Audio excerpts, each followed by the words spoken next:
All right, we're going to get started. Good morning, everyone. I'd like to welcome you here this morning to the Communications Technology Informational Meeting. Today we're going to hear about digital content, authenticity of where it comes from, how it comes from there. We had an opportunity over the summer to meet with Adobe and had a great meeting to talk about digital content and how we follow it through the system. And this morning, Santiago Lyon is going to present to us some information from the Adobe company and talk to us about AI and digital content, where it originates from, how we track it, where we do with this, and where we go with it in the future. Before we get started, I'd like to ask each member to introduce yourselves, the district you're from, and then I'm going to ask my colleague, our co-chair, to introduce himself and see if he has any opening words. So why don't we start here on my right? Thank you, Mr. Chair. Representative Nelson, Westmoreland County. Thank you, Mr. Chairman. Joanne Stair, the 107th, Northumberland and Schuylkill County. Good morning, Representative Nikki Rivera, Lancaster City, Manheim Township, and East Petersburg Borough. Hi, I'm State Representative Ben Waxman. I represent Center City, Philadelphia. Hi, I'm Sean Doherty, represent Northeast Philadelphia, the 172nd District.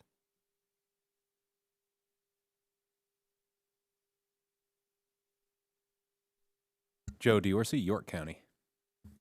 State Representative Robert Ledbetter, representing the 109th District, encompassing all of Columbia County. Jason Ortitai, I'm the Republican chair, represent the 46th District in Allegheny and Washington counties. Excited to be here for this hearing on a nice, brisk Monday morning, maybe the first fall morning that we've had, at least out in Harrisburg. We had, like you said, we had some pretty robust conversations with Adobe about this topic, and I'm looking forward to learning more. Well, thank you. Good thing we didn't have snow this morning. That was one thing. Oh, we got a lot of people coming in now. Oh yeah, Napoleon, you want to introduce yourself quickly? Napoleon Nelson. I'm a state rep from the 154th. I'm this guy's brother.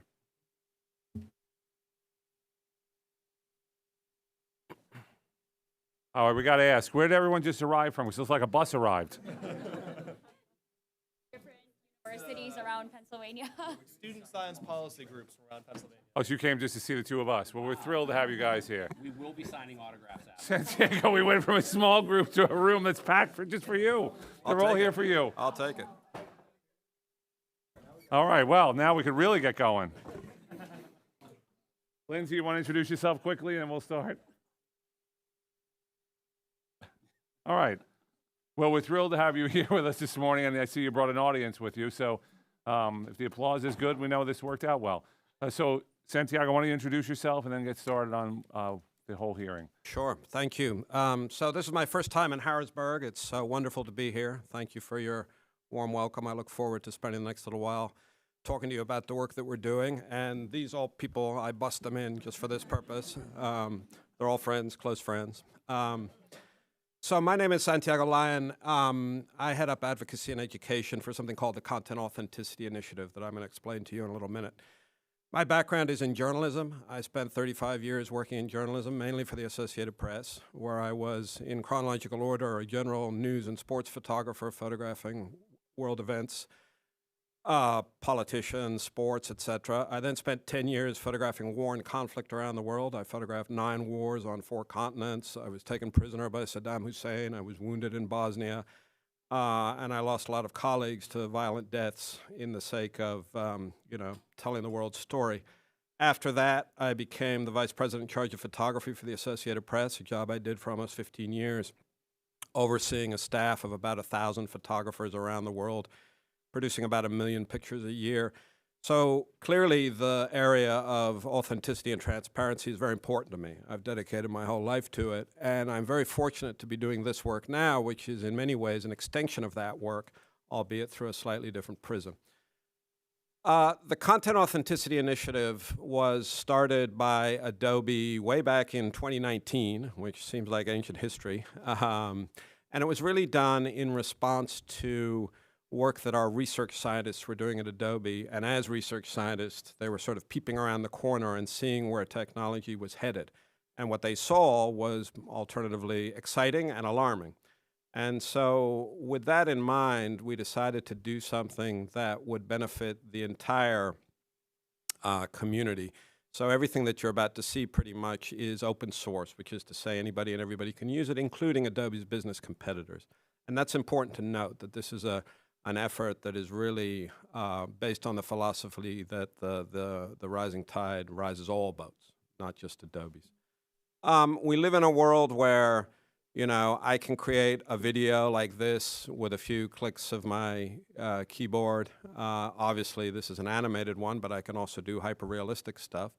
And we live in a world where images like this make the rounds, purporting in this case to show the aftermath of flooding in North Carolina last year. And these images were, you know, all over social media. And the reason why is probably because of the emotional connection with the young child or the puppy or both, but neither are real. And so that's the world that we live in. So that's the world that this initiative is designed to help address. Since inception back in 2019, where we started with just 3 members, we're now past 5,000, in fact, approaching 6,000. These are some of the more recognizable names, and you can see it's a sort of a who's who of media companies, hardware, software, social media, advertising, etc. And we think it's the weight, size, and heft of this community that is actually going to make this initiative ultimately valuable and successful. The initiative is focused on this world of provenance. Provenance is a term some of you might be familiar with from the art world, the provenance of a painting, who owned it before, etc.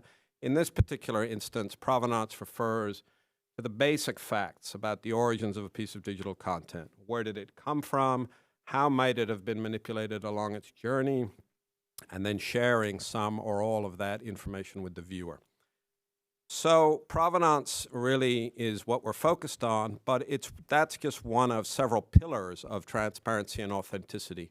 And when we started this work, the first area that we were curious to explore in detail was the area of detection, which involves uploading files to programs that look for telltale signs of manipulation.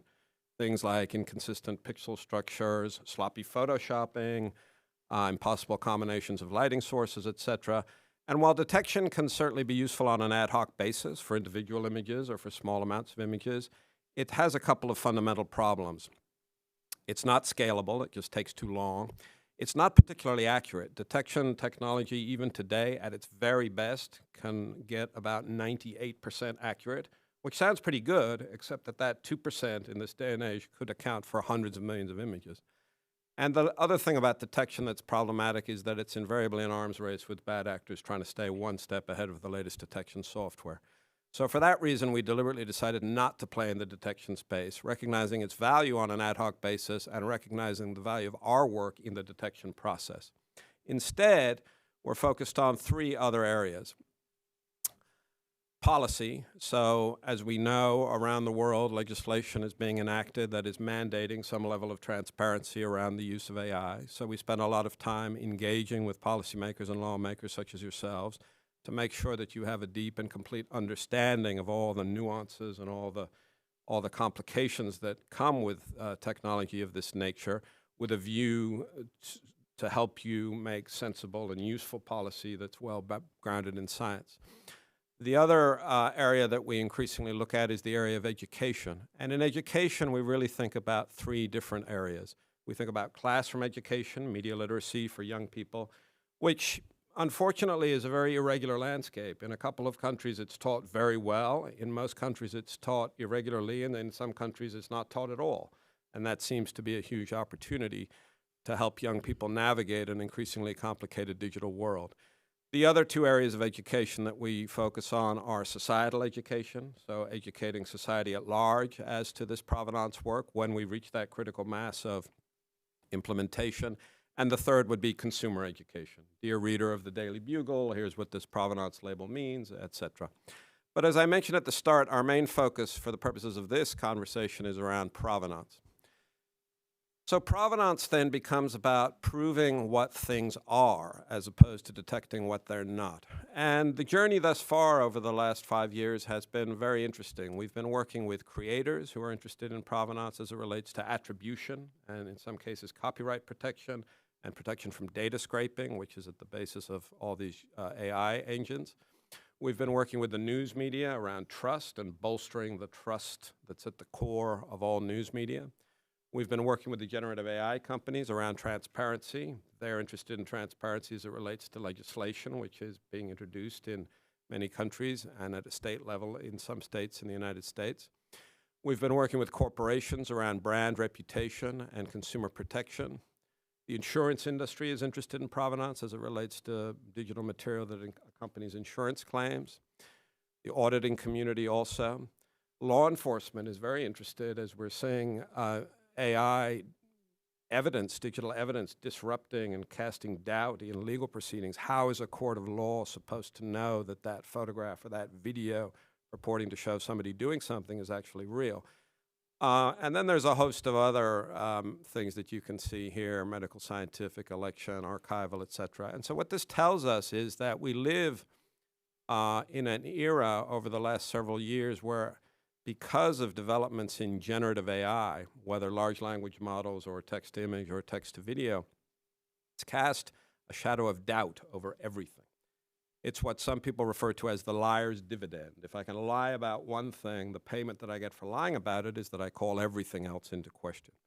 And so we think that provenance is going to become foundational for these industries and probably a whole host of other industries where the integrity of the digital content, whatever its use case, is paramount to the veracity or the authenticity and thus the survival of that business.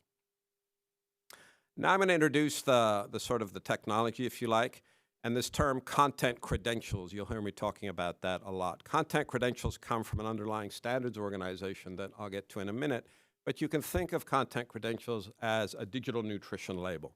So in the same way you would go to the supermarket and pick up a can of beans, see what's in it, here you can see by clicking on an icon where a particular piece of content came from and what was used to create it.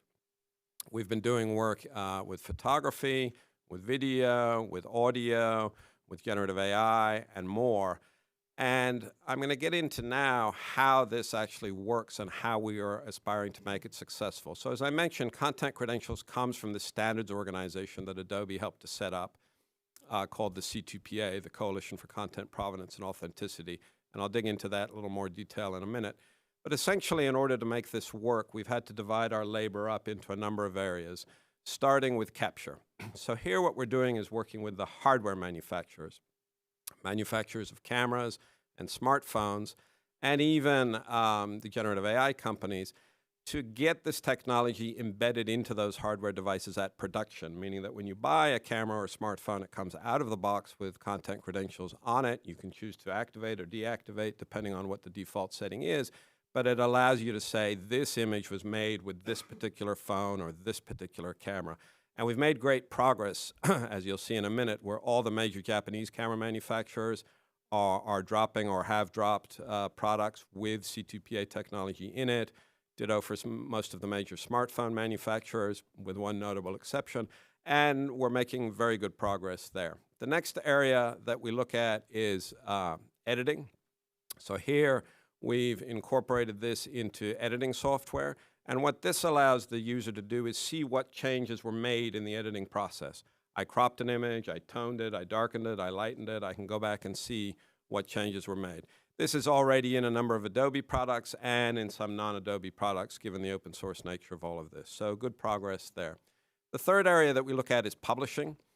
This involves working with publishers of all different kinds, anybody who's putting anything online really, and working to maintain the integrity of the content credential in the publishing process. Here it's a little bit trickier because there are multiple dependencies in order to publish something online. You have the content management system ecosystem, all the companies that offer, website design and all of that kind of thing. And then you have the content distribution network ecosystem, the people and the companies who are tasked with getting the data to the server closest to you to make it an easy experience. We are making progress, but there's much work to be done there. That's probably the bottleneck right now that we're facing. And the goal here, of course, is by maintaining the integrity of the content credential to share it with a global standard and make it accessible to everybody so that they can get a sense of where something came from. So when we break that down and dig deeper a little bit, you can see here that at every step of the way, we can get very granular in terms of the amount of data that it's possible to capture and display. But of course, we recognize that not everybody wants to share all of that data. There are privacy concerns, there are security concerns. For example, a photographer working in a conflict zone would be ill-advised to share their GPS location because it could make them a target with fatal results, as we've seen in the past, or a human rights defender working under an autocratic government probably doesn't want their information inextricably associated with a piece of content.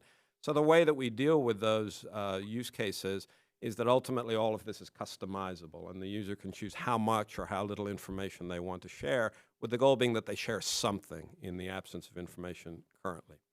So content credentials, this is the logo that we are socializing and hoping to make as widely understood as, let's say, the copyright symbol or the Creative Commons symbol, so that when people see a file and it has a CR pin next to it or adjacent to it, they know that that means that there is underlying information about the provenance of that, and if they're curious, they can inspect it and see what's happening.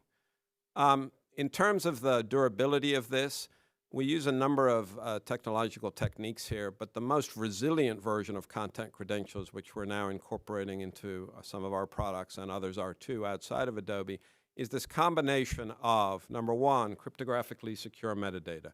So this is very similar to the technology that allows you to do secure online transactions. It's called public key infrastructure technology. It involves ACID hashes, unique alphanumeric codes that bind the information to the file. But because it's metadata, it's a little brittle. We know metadata gets stripped off at every turn. So in order to make it more resilient, we add invisible watermarking. So this is imperceptible watermarking that is embedded into the file and that can be detected by detection programs. And then the third component of this is fingerprinting. This involves storing some information about the file on the cloud, allowing the viewer to compare what was previously stored on the cloud with the file that they have at hand.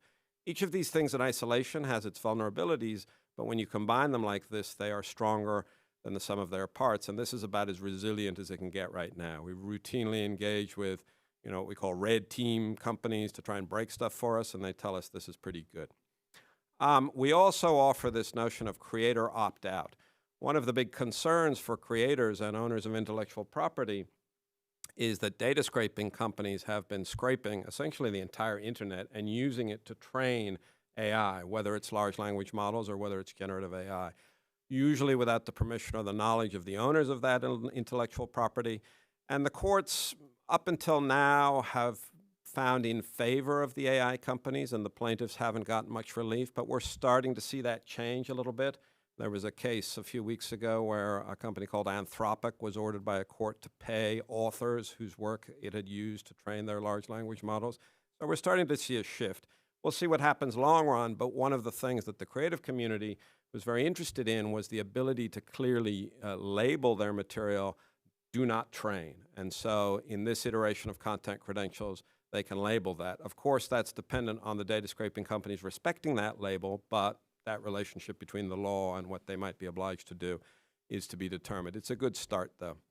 Now, when we talk about AI, which of course is all everybody talks about these days, if you were to come across this image here of penguins in the desert, you might ask yourself, really? Penguins in the desert? That's new to me. But if you were to click on the little CR icon there, it would open up the nutrition label. In this case, it would tell you that this came out of Adobe Photoshop and Adobe Firefly, which is Adobe's suite of generative AI programs.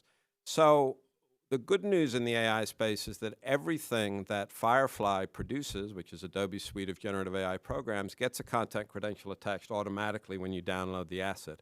OpenAI, who also make DALL-E 3, a text-to-image service, and Sora, what you might have heard about, the sort of latest text-to-video service and app, all of the files that are generated by DALL-E 3 and Sora also get content credentials. So the fact that one of the big players there is actively doing this is very encouraging, and when we've talked to the other generative AI companies, they also seem inclined to do this, either because they're interested in transparency or they're getting ahead of legislation that might mandate this level of transparency. So good progress on the AI side of things. On the video side of things, we've designed a player and are incorporating this into video software. So if I play this video here, of this person speaking to some reporters. As you can see, the line is blue, everything is good, until it's not, indicating that at that moment of the video, something is wrong. Maybe the audio was altered, maybe something else was altered. Because video, in essence, is hundreds of thousands of still images in sequence, and so what we're able to do is understand the provenance of each frame. And we're seeing in the hardware side of things, cameras are coming out that are also, video cameras are coming out that are also supporting C2PA. So we're making good progress on the video side of things. The archival use cases are also important because when we think about it, archives are really, in essence, our digital memory. And so we've been working with archivists around the notion of retrofitting content credentials to existing archives or adding things as you digitize physical objects to include them in online archives or displaying them on interfaces or attaching content credentials at the time of download. The Library of Congress is now actively working with the C2PA to understand the use cases, as is the National Archive in the United Kingdom, because obviously archival content is referenced, is resuscitated, is published, and so it's important to understand the authenticity of archival content.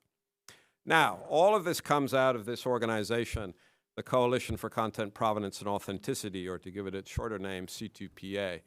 C2PA is a standards organization. Those companies that you see there are on the steering committee of C2PA. C2PA was founded by Adobe and Microsoft and TruePic and the BBC. It sits within the Linux Foundation, which is the preeminent open source foundation in the world. That means that nobody owns the standard. Nobody owns the output of C2PA. It's unencumbered by IP, which is great because it means that users are not beholden to one technology company or another. Anybody can use it. And the beauty of having a global standard is that it's interoperable. In other words, if everybody is using the same standard, those different use cases can then, reference each other and talk to each other. There are now more than 300 tech companies involved in the C2PA. The work is divided up into a number of task forces dealing with threats and harms, user interface, all of those kinds of things.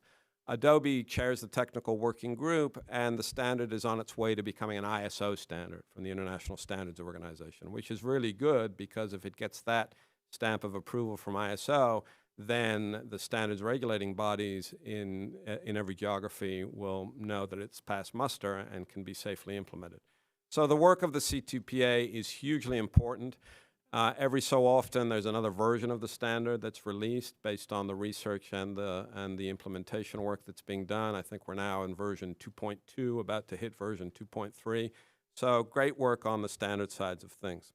So the way then that we distinguish these two things is that the C2PA is, if you like, the architect's blueprint upon which everything is based. And the Content Authenticity Initiative is tasked with accelerating implementation of C2PA. And so we do that three different ways. We build open source tools. So there's a lot of very handy tools for developers. Those sit on GitHub, which is where those kinds of tools live. We run a very vibrant Discord channel to answer developers' questions. So that's the first thing that we do. The second thing that we do is we productize this. This is obviously in Adobe products and non-Adobe products. It's starting to spread out across the digital world. And the third thing we do is advocacy and education. So traveling around the world, telling people what this is, growing membership, growing awareness, etc. What's happening now is, and I'm going to show you some examples here of C2PA in the wild, as it were. These are some of the companies who are busy implementing C2PA. As you can see, it's a who's who of major technology companies and others, and we're seeing a lot of really good traction, and I'm going to show you some examples in a minute. At the moment, one of the things we're doing to facilitate implementation is a conformance program. In the same way that all hardware that uses Wi-Fi uses it in the same way so that everything works, or Bluetooth or things like that, the conformance program is really getting all the implementers to do the same things in the same way. So we're focused here on making sure that all products meet the specification and security requirements, and this provides the final critical link between the standard and the actual trust model. We're also moving to a trust list, which will allow people to see which implementers have fulfilled the conformance program requirements, and that will be the basis for ongoing work. In Adobe tools, this is in Firefly, as I mentioned. It's also in a whole host of other apps, Photoshop, Lightroom, Bridge, Fresco, and Adobe Content Authenticity, which is the latest app. Adobe Content Authenticity is a free web-based app aimed at creators. It allows creators to put content credentials onto their material after the fact and allows them to verify their identity through triangulating their social handles, and also, as I mentioned, allows them to label their stuff creator opt-out so that it's not used for data training purposes. In addition to that, this is in Photoshop. I'm going to show you a short little 1-minute video that illustrates how this works in Photoshop right now. So I'm going to activate this in Photoshop, which is a feature that already exists. So I enable content credentials. This stock image of the pyramids already comes with a content credential because it came from Adobe stock. What I'm going to do now is significantly manipulate this image. Starting with the color, I'm going to go grab some AI clouds, throw those into the background, and then I'm going to take another image and I'm going to overlay it on top. I'm going to clear it up, and all of a sudden I have an image purporting to show pyramids in a blizzard. Okay, now what I'm going to do is attach a content credential to this, and I'm going to export it. Now imagine it pops up on a social media site. Look, snowy pyramids. CR tells me it came out of Photoshop, but when I hit inspect, I can not only see the component parts of the image, but with this little slider, I can see where did I start and where did I end up. So that's a kind of a very clear example of the power of this technology. And as we get more implementation and as more platforms begin to support it, that's the kind of thing that you'll see online. In terms of implementations, Google Pixel announced that they're putting this C2PA technology into their latest Pixel 10 phone. That's already out there. Samsung have also put this into one of their Galaxy phones. Sony recently announced that they have a camcorder out there that is supporting content authenticity, just released. OpenAI, as I mentioned, is already doing this. SmartFrame, this is a photo licensing company in the UK that licenses images owned by professional sports leagues. The BBC is actively implementing this. LinkedIn is starting to support content credentials. You'll see a lot more activity on the LinkedIn front. We're working very closely with them to enhance the support of content credentials. National security, so DVIDs is the Pentagon repository for sharing images, official images from the military. So images shot by military photographers get gathered on DVIDs and are available for download. They've been supporting content credentials now for some time. And then more recently, the Five Eyes Intelligence Alliance is supporting content credentials to properly label cybersecurity information.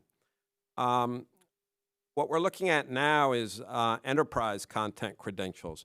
So this is this notion of content credentials as a service. In other words, if you're an enterprise and you want content credentials for whatever reason, but you're not sure where to get started, we're exploring the opportunities here. And some of the patterns that we're finding are, first of all, this notion of attribution, right? Signing content credentials onto assets that are leaving an organization to be able to say, this actually came from Coca-Cola or McDonald's or whoever it is, or a financial company, for example. Another use case we're seeing is what we call wayfinding. So if a company licenses an asset and then the license expires and they need to take it down, well, it turns out it's often pretty complicated for that company to find the asset. So we're using content credentials as a marker that allows companies in their legal departments to track down assets that are out of compliance and remove them. And then the third one is this bill of materials. So this is the sort of use case that I saw earlier, provide a receipt of how an asset was created or modified over time. So we've begun the exploration here. Others are also playing in this space because what we're seeing is that these use cases and others are of very high interest to corporations who are interested in corporate reputation or consumer protection or legal compliance, et cetera.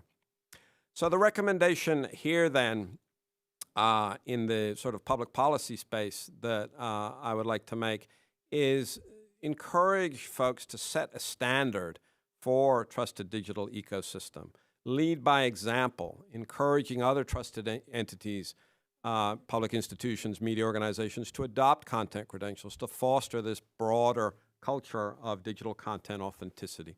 And then lastly, I just wanted to reemphasize what I started with. There are three key pillars in this work. You've heard me talk about the provenance, the secure metadata, the watermarking, and the fingerprinting, and that's hugely important. But technology is only going to get us so far. And so we really like to look at this holistically. And the other two pillars, of course, are education. So that's media literacy, societal education, and consumer education. And then, of course, policy is the third pillar, forming the policy, implementing it, and enforcing it. And when we look at these things holistically, a couple of things happen. We raise the issue to the one of societal importance that we believe it deserves, but we also create more entry points for people to engage. Not everybody is enamored of technology. People are scared of it sometimes or even angry at it. But by creating more entry points, we can sort of grow the movement towards the implementation of provenance technologies. Because if I had to sum this all up in one word, it would be safety. These are safety tools aimed at making the internet a safer place, whoever you are, whether you're a student, whether you're a company, whether you're a journalist, whether you're a creator, etc. And that's really the guts of what we're doing here. If there's a call to action, it's join us. Membership is free. We welcome anybody, everybody. The membership keeps growing. It's a blend of companies, individuals, academics, journalists, human rights folks, all kinds of people. And with that, I'll open it up to questions. Thank you. Thank you very much. It is extremely interesting to see what you're doing. And also, it makes you feel a little bit more confident in what's happening. I mean, the first time I think we saw this, it was something that was exciting to see that, wow, we're going to have a way to track this. So I'm going to ask if anyone has any questions. Oh, yeah, Representative Curry's here. I want to recognize her. Good to see you, Gina. And you had a question? Anybody else down here so I know? Everybody. All the way on the other side. All right. Let's just start at the end. Representative Stair, let's start with you. Thank you for your testimony. I had some concerns, like who is responsible for the liability about all this stuff? I just had 3 17-year-old girls have their faces superimposed on naked bodies and passed throughout the school district and stuff like that. Who's accepting? Is it the AI app that he used, this little 7th grader used to, portray this against these young women? Or whose responsibility is it? Is it the cell phone? Is it the Adobe? Who accepts the responsibility for the malfeasance of this stuff? Yeah, thank you, Representative. It's a great question. And I think, it's really to be determined, in part because this technology is relatively new. In its current form, it's only really been around for 3 or 4 years. And we know that there's an imbalance between the speed at which technology works and the speed at which laws are passed and the policing methods come into control. So I can't give you an answer right now because I don't think anybody has an answer right now. What responsibility do the makers of these technologies have? What responsibility do the users of these technologies have? I think that's precisely why it's of great interest to us to talk to lawmakers such as yourselves, to give you an understanding of the underlying technology that will help you craft the laws at the state or even the federal level that will bring some clarity to this. Thank you very much. I appreciate that. Thank you. Representative Rivera. Hi there. Thank you for all of this information and the fluency with which you can speak on all of this. I appreciated hearing that. You said back in one part of your presentation that all phone companies have initiated use of C2PA with the exception of one that was notable. Maybe you can't share it, and I can certainly look it up. I can Google that. But what was I'll use AI. What was the reasoning for that one notable company to not join in? I think it's a process. Thank you for your question, Representative. I think it's a process. Companies move at different paces. Some companies are faster than others to adopt stuff. We're confident that with global adoption of the C2PA standard that eventually everybody will get on board because really it's emerged as best in class because of the very serious and robust work that all the 300 or so C2PA members are doing. These are some of the finest minds from all of these major technology companies, and the work is undertaken with a huge amount of rigor and with a comprehensive look at all the use cases. So, in the same way that other companies slotted in over time, not everybody joined at once. We're confident that we'll get the outliers eventually. We're not sure when, and we'd encourage them to, join us, but it'll happen. I'm confident. Thank you. Thank you. Thank you so much for being here. I'm a former newspaper reporter before in a previous life, so it's really good to see a former journalist up here. doing different things and up here testifying. And I think I 100% share your goal of protecting people from malicious content and the use of malicious content. I think where my question is about the amount of data that would be collected as a part of this kind of initiative on users. I think that many people gave away a lot of their privacy rights to the private sector very quickly in this country, maybe without even realizing, the amount of data that we have that is, turned over to private companies, oftentimes with little or no understanding by users that they're doing it. So could you walk through a little bit what kind of data is created as part of this? Who would there be able to be accessed by? Just the example that I'll have is, so if I'm in the park with my nephew, I take a picture of me and my nephew in the park. Where does that data, and it's an authorized image or it's an image that meets the standard. Where does that data go? The location data, anything else? What is going to be out there that users may not be aware of if they're participating in something like this? Sure. Thank you for your question, Representative. It's a very valid question. In the world of provenance, broadly speaking, we can talk about how an asset was created, and then we can talk about who created the asset. Those are two quite separate things. And in fact, in the C2PA standards, starting with version 2.0 a couple of years ago, the identity aspect of it was removed from the core standard precisely because there were concerns among some steering committee members about the how aspect of it, about the identity aspect of it. There were concerns that identity could be weaponized. There were concerns that sharing personal identifying information could be dangerous. And so identity was excised from the standard and now lives in an adjacent organization because there are sectors that are very interested in identity. So, for example, in the news media space, identity is paramount. To be able to say this particular piece of content came from the Associated Press or the New York Times or the Washington Post or whoever it might be. For that sector, identity is huge. For other sectors, people are allergic, or organizations are allergic to identity. So the fact that there is that distinction between how and who means that, number one, the data is already being segmented. And then when it comes to the use cases or the users, ultimately all of this will be customizable, and different either users or providers will be able to limit how much data is being collected. And that, in places like Europe where you have very strict data protection laws under GDPR, all of this needs to be GDPR compliant. And so the users there will be very interested in protecting the data. In terms of where the data lives, it will live on servers. Right now a lot of this data is housed on Adobe servers, but other companies are setting up their own servers for the data, and then they will be responsible for protecting the data. So for example, Google, who just rolled this out with the Pixel 10, they are not interested in PII or personally identifying information at all. They're only interested in what device was used, time of day, et cetera. I don't mean to cut you off. I know we have other questions, so I just want to ask as a follow-up. One of the things that I see in this is it takes a lot of user understanding to know that this exists, to find it, to be able to utilize it. And I worry that we have created the technology that allows people to do a lot of things that allow for a lot of malicious content out there. And now we're kind of trying to play catch up on a system that, quite frankly, requires people to opt in. And I don't know that people are going to know to do that, or that this is the best way to protect people from the usage of some of this technology, which the other member, which the gentleman talked about earlier. So, thank you so much. Thank you. Pauline, go ahead. No, and I think that was a large portion of my question, which is if you could give us an estimate of, for example, the pyramid picture that you had before and after.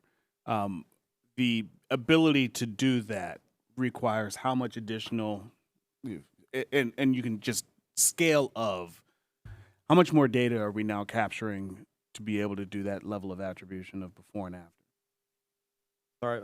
So part of the major issue that we're going to have with data centers at this point is the infrastructure required to be able to build this, to be able to not only have the infrastructure to have the photo, but then to be able to do attribution. And that's just one picture. If we end up with a picture that has 3 different elements from different origination, talk to me about what in the world this means from a before, a picture would be, 4 megs. Now it's 40, right? Talk to me about what you all are finding in implementation that says this now requires X Sure. Thank you. times of server space. Thank you for your question, Representative. I think from a size perspective, the amount of data that is involved in the actual provenance is very small relative to the size of the actual file. In other words, the files, as you indicated, now 40 megabytes, 50 megabytes, even larger, right? Depending on the image and the compression technology used. What we're dealing with here is a few tens of K or maybe hundreds of K, but not really usually getting to the megabyte level, if that. So it's quite lightweight compared to the sheer amount of data that is being generated, by these companies, which makes it easier to store. Explain that to me. So I don't understand. So I can get the warning label, if you will. That's, bits of data. I get that part. But I'm saying the ability to actually understand what that means. If we're looking at a video, a minute-long video, and you can say in there, here's where these things were changed, am I not able to then figure out what was edited out of the video? Right. So am I not? I don't understand how that is minuscule relative to the actual size of the image or the size of the video itself. Because a lot of the provenance information is text-based provenance information as opposed to the actual visual information. Of course, there's a visual component, being able to compare things. But I can get you a more detailed answer from a technological standpoint on that a little bit later. I guess the challenge that I wrestle with is how we begin to, are we solving the wrong problem effectively?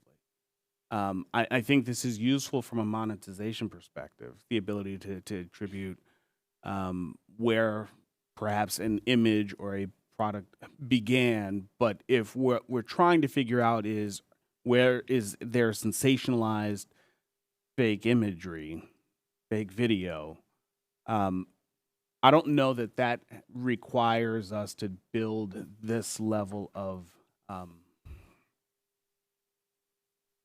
I'd say authenticity, but such a large standard, global standard to be able to do that, because my expectation is everything is going to be edited in some way, shape, or form.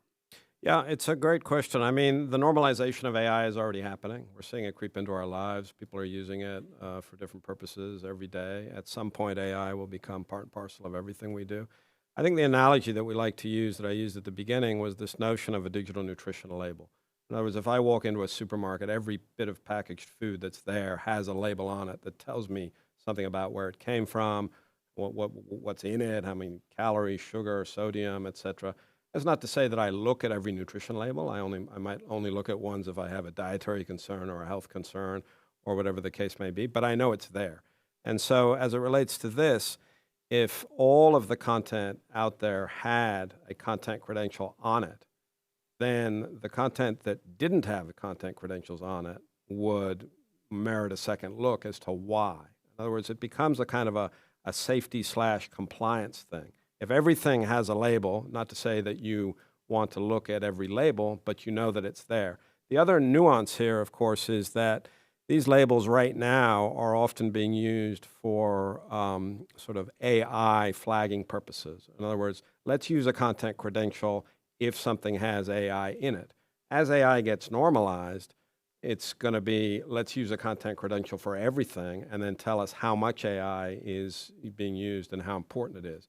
And that really gets tricky because you start to talk about things like what constitutes a meaningful change. Correct. If I use AI to make a sunset picture a little bit more red or a little bit more yellow, that's a fairly innocuous change and could be motivated by my desire to capture the scene as my eyes saw it as opposed to how the camera sensor captured it.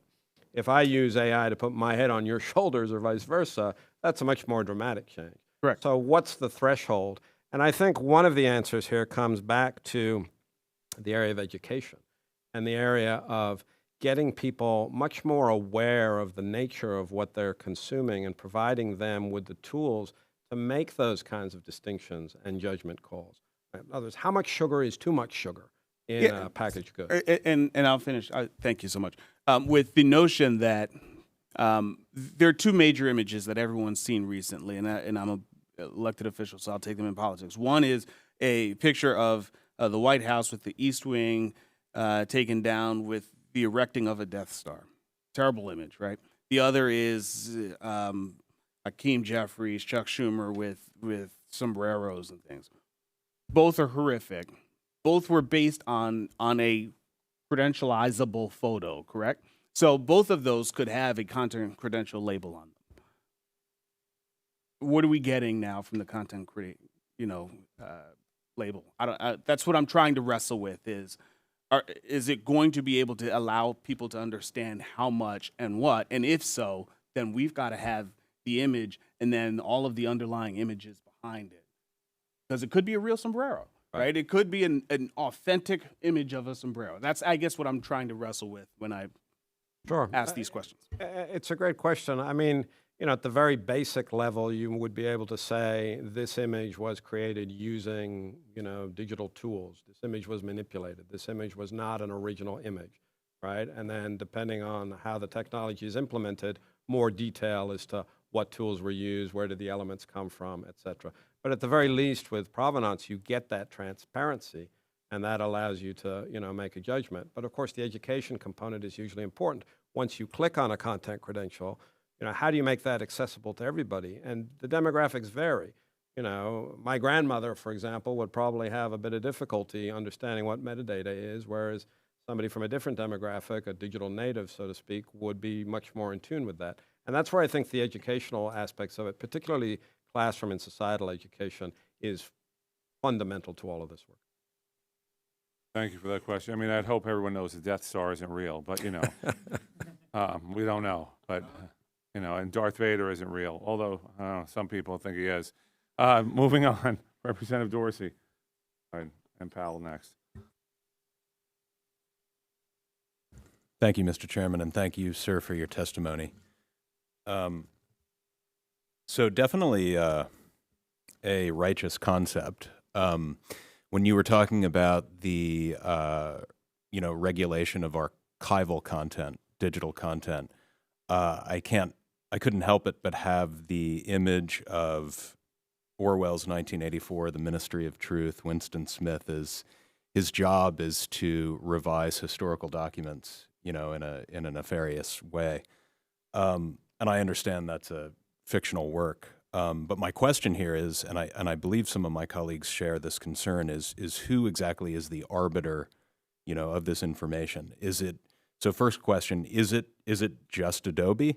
Is it more of a broader coalition? And then could you just speak to my concern about the centralization of this arbiter? Sure. Thank you for the question, Representative. Yeah, this is in no way, shape, or form big tech or any tech trying to tell us what's real. This is providing information that will help the user make a better informed decision about what to trust based on the information that's provided. So we're not saying this particular image is truthful. We're saying this particular image was created using these particular tools. With that information, you, the viewer, can make a better informed decision, which is why the education component is so important. When it comes to the decisions, for example, as your allusion to 1984, the book indicated, those are decisions that are made by the institutions that are tasked with preserving the information, decisions about what to display, what to keep, what to throw away. That's an entirely different realm. That's not the Content Authenticity Initiative or C2PA at all. These are just tools. We're not telling people how to use these tools. What we're doing is saying, here are the tools that can afford you a more transparent look at the origins of the content that you're consuming, and based on that information, you can make a better informed decision about whether to trust something or not. Senator Powell? Thank you, Chairman, and thank you for your testimony. I have a question about bot technology. So as I understand it, that's the tool that is utilized to scrape the web for some of the data that we're farming. In particular industries like airline tickets or concert tickets, they have specific bots that are able to kind of suss out either purchasing all the tickets to the most recent Sabrina Carpenter, concert, or utilizing the algorithm to find the cheapest flights. Could you talk a little bit about what states are best regulating bot technology? I feel like without the ability to discern how much, how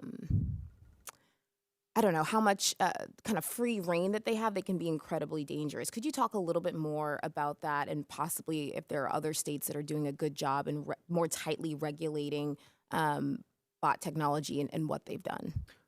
Thank you for the question, Representative. I'm not an expert on the area of bots. I'll have to get back to you with some answers if I can later.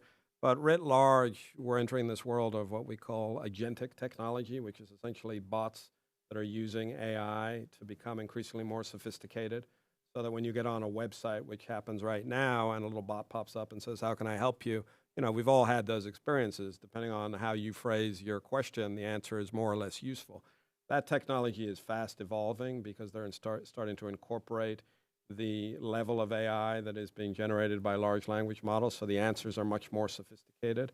And you're also starting to see this notion of authorized bots that look like you, sound like you, are trained on material that you're familiar with, so that there could be somebody, 3 of you out there ostensibly to the casual looker, all doing work on your behalf. And that gets super interesting in terms of, well, what if the bot says something that, is not in line with your views, who's responsible for it, et cetera. But I'm afraid I'm not qualified right now to answer your questions on state regulation of bots, but we can try and get you an answer. Thank you. Anyone else have anything? Representative Day joined us, and Representative Rosnick is online. Thank you. I'm sorry I came in a little later. So first is a yes or no question, and you might have gone over this already, but you're talking about if an image was created in January, it'd be tagged, right? Correct. If it was edited in February, would it be tagged then by who edited that? It could be, yes, sir. And then all the edits after that, March, April, May, it would have a string of edits of everything that was edited? That's correct. We call that a manifest, in the same way that an airline might have a list of who's aboard or what's on board that airline. Thanks. I appreciate what you guys are trying to do. I hold a lot of the same concerns, but I was just curious if it was just the originator or if it was all of the edits that could be done. Yeah, it's additive, so every change gets incorporated into the secure content credential, which is different from blockchain, which is immutable, so that when you have a new version, you need to create a whole new version. So blockchain is contemplated in the underlying technical specification, but the version that we're talking about here is additive. It allows you to make changes, and if they're properly signed, they get incorporated into what we call the manifest, or the list of what was done to that The input that I file. would give back to you, just to consider from my district's perspective and my perspective, is what my colleague mentioned before, is if we create something that gives the appearance and the feel of security, then the definition of what is good and bad, after you're talking about stamping it, but who defines what's good and bad after that? That's the next extension, I think. So just having a way that does not get corrupted by people seeking power. Thank you. Thank you. Well, Santiago, I want to thank you for coming and your testimony. I think it's interesting. We have all these college kids in the room, and the cameras won't pick this up, but how many of you use this technology every day? Raise your hands. All of them, really. And then as they understand it, I'm sure a lot better than I do because I'm old, but do you all understand, too, when you see a picture that sometimes you need to question it? Does anyone think it's real, like the Death Star was really at the White House? All right. I know I'm not just being funny about that, but it's true, because I think the responsibility in the industry, and seeing that this CR logo, and when we saw it at Adobe and we talked about it in our office, it was something that we're excited about, is needed, and it should become that standard, just like when you pick up a product in the grocery store and it says, this is what's in it. And when we don't see it, then we should question why, like you said, and why are we even using this content? And as this becomes more and more part of our life, and every day it's becoming more and more part of our life, it's important that we understand this, and for this committee as we're going to legislate on these different subject matters. Anyone that's watching this, this is not AI generated. We're all real in this room right now. Someone can authenticize that. Darren, maybe you want to? Yeah, that's what we would say, right. But I appreciate this. I appreciate the leadership that Adobe has taken in this area and the other companies that are on that list. And we look forward to working with you. I don't know if you have anything else you want to add to this before we close. Nope. Thank you for the opportunity to testify. If anybody has any follow-up questions, please reach out to me individually. We'll get you the answers. And thank you. Thank you. And I want to thank our staff for putting this together and working this out, and look forward to working with you in the future. Thank you all very much. Meeting is adjourned.